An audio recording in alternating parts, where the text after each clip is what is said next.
नमस्कार दोस्तों, जय हिंद दोस्तों। आपके लिए हम लाए हैं साइंस डिलेट सेकंड सेमेस्टर साइंस। ठीक है, चैप्टर हमें देखना है कौन सा?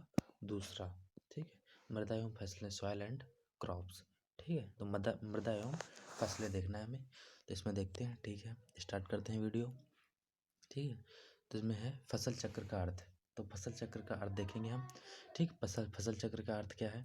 तो भूमि के किसी निश्चित भाग पर नियत समय में फसलों का इस क्रम से बोया जाना कि भूमि की उर्वरा शक्ति भी कम न होने पाए और उपज भी अच्छी मिले। इस प्रकार फसलों का हेर फेर कर बोए जाना ही फसल चक्रण कहलाता है या फसल चक्र कहलाता है। ठीक है, तो फसल चक्र का अर्थ क्या है कि भूमि के किसी निश्चित भाग पर, ठीक है, किसी निश्चित भाग पर नियत समय में, ठीक है, ध्यान रखना है, नियत समय में फसलों का इस क्रम से बोया जाना कि भूमि की उर्वरा शक्ति भी कम न होने पाए और उपज भी अच्छी मिले। इस प्रकार फसलों का हेर फेर कर बोए जाना ही फसल चक्र कहलाता है। ठीक है, ये ध्यान रहना चाहिए, फसल चक्र कहलाता है। ठीक है, फिर फसल चक्र आता है कि फसल चक्र किसे कहते हैं? तो देखते हैं फसल चक्र कि किसी खेत में एक निश्चित समय में एक फसल के बाद दूसरी फसल लेने की क्रिया जिससे भूमि की शक्ति न नष्ट होने पाए, फसल चक्र कहते हैं। ठीक है, किसी खेत में एक निश्चित समय में एक फसल के बाद दूसरी फसल लेने की क्रिया जिससे भूमि की शक्ति नष्ट न होने पाए क्या कहलाती है? फसल चक्रण कहलाता है, फसल चक्र कहते हैं। ठीक है, ये ध्यान रखना है आपको। बढ़ते हैं आगे।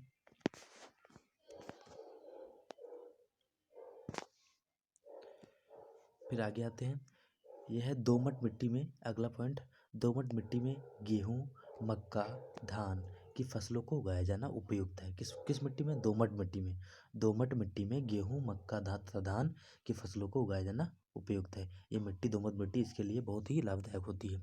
फिर देखते हैं स्थानबद्ध कृषि क्या होती है। स्थानबद्ध, तो इसी कृषि में किसी स्थान विशेष पर स्थायी रूप से निवास करने वाला किसान एवं उसका परिवार सह अस्तित्व से कृषि कार्य करता है।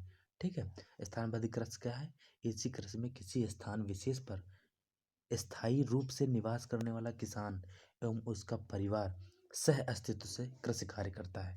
ठीक है, ये तुम्हारी हो गई स्थानबद्ध कृषि। ठीक है, अब देखते हैं मिश्रित कृषि। कौन सी? मिश्रित कृषि। इस प्रकार की खेती में फसल उगाने के साथ साथ पशुपालन दोनों ही कार्य साथ साथ होते हैं, तो ये मिश्रित कृषि कहलाती है। इस प्रकार की खेती में फसल उगाने के साथ साथ पशुपालन दोनों ही कार्य साथ साथ होते हैं, तो ये कौन सी कृषि कहलाती है? ये मिश्रित कृषि कहलाती है।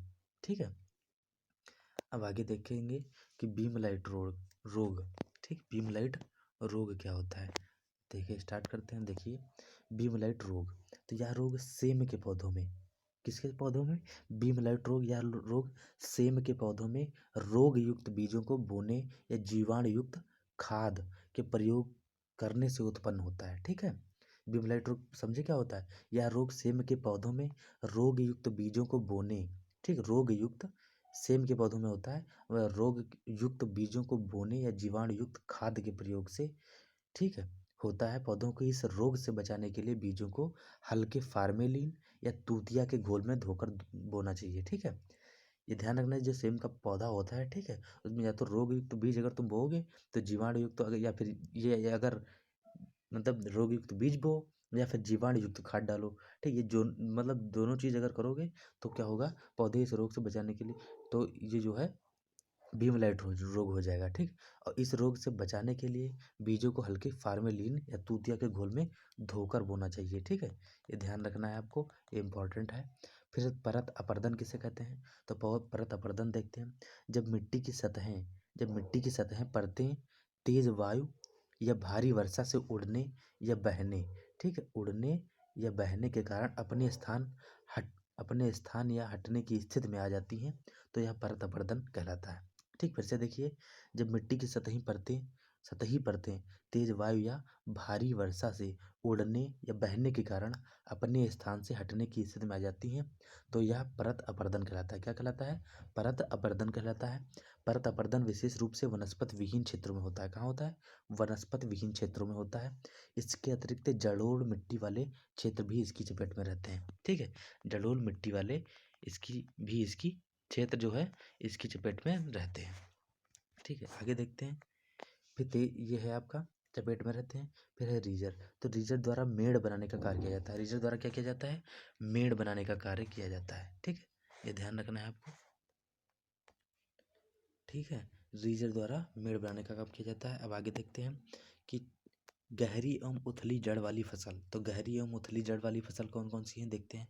गहरी एवं उथली जड़ वाली फसल, तो गहरी जड़ों वाली फसलें जैसे अरहर, कपास। कौन सी? अरहर, कपास आदि अपना भोजन भूमि की, ठीक है, नीचे की परतों से प्राप्त करती हैं। जो अरहर और कपास की, मतलब जो कपास की ये उपज होती है, ठीक है, ये इनकी फसलें जो हैं वो कहाँ की? उथली जड़ वाली फसल बोई जाएंगी, ठीक होती हैं ये। ठीक है, यदि गहरी जड़ वाली फसल के बाद उथली जड़ वाली फसल बोई जाएगी तो दोनों फसलों की जो पैदावार होगी अच्छी रहेगी। ठीक है, ये नीचे की परत से परतों से प्राप्त होती हैं। ठीक है, अरहर और कपास फिर देखते हैं, एक बार फिर से देख लेते हैं। गहरी जड़ों वाली फसलें जैसे अरहर, कपास आदि अपना भोजन भूमि की नीचे की परतों से प्राप्त करती हैं।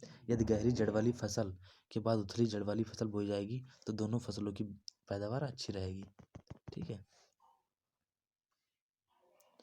फिर देखते हैं स्वीड ड्रिल। ठीक है, क्या देखते हैं? स्वीड ड्रिल। तो स्वीड ड्रिल देख लेते हैं।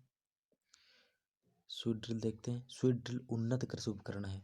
ठीक है, स्वीड ड्रिल उन्नत कृषि उपकरण है जिसके द्वारा बुआई का कार्य किया जाता है। ठीक, स्वीड ड्रिल उन्नत कृषि उपकरण है जिसके द्वारा बुआई का कार्य किया जाता है। ध्यान रखना है, बुआई का कार्य किया जाता है। फिर अगला है टर्नेस्ट हल।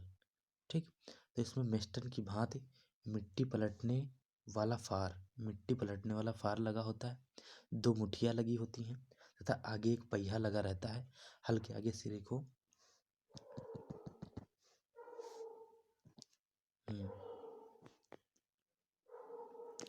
टर्नेट हल तो देखते हैं।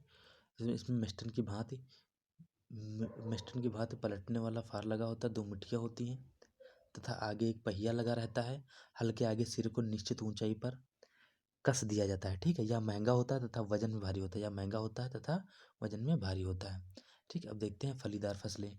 तो फलीदार फसलें कौन कौन सी होती हैं? मूंग की होती है, लोबिया, सनई, ढैंचा, ग्वार आदि।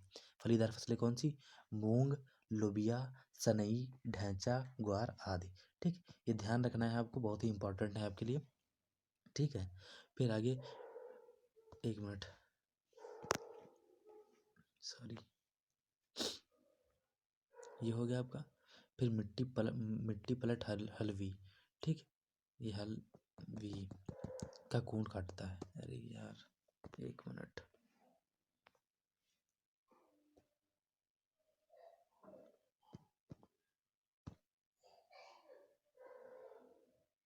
हाँ, ठीक, तो फल ये हो गया आपका।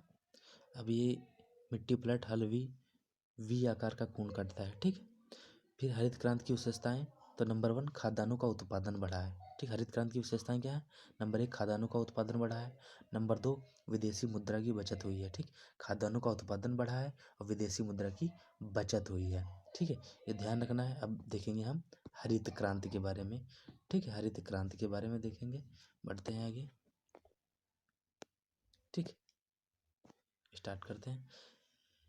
हरित क्रांति, स्टार्ट करते हैं। हरित क्रांति के बारे में, कृषि के क्षेत्र में तकनीकी विकास के परिणाम स्वरूप कृषि उत्पादन में भारी वृद्धि होना हरित क्रांति है। ठीक, हरित क्रांति क्या है? कृषि के क्षेत्र में तकनीकी विकास के परिणाम स्वरूप। ठीक है, कृषि के क्षेत्र में तकनीकी विकास के परिणाम स्वरूप कृषि उत्पादन में भारी वृद्धि होना क्या है? हरित क्रांति।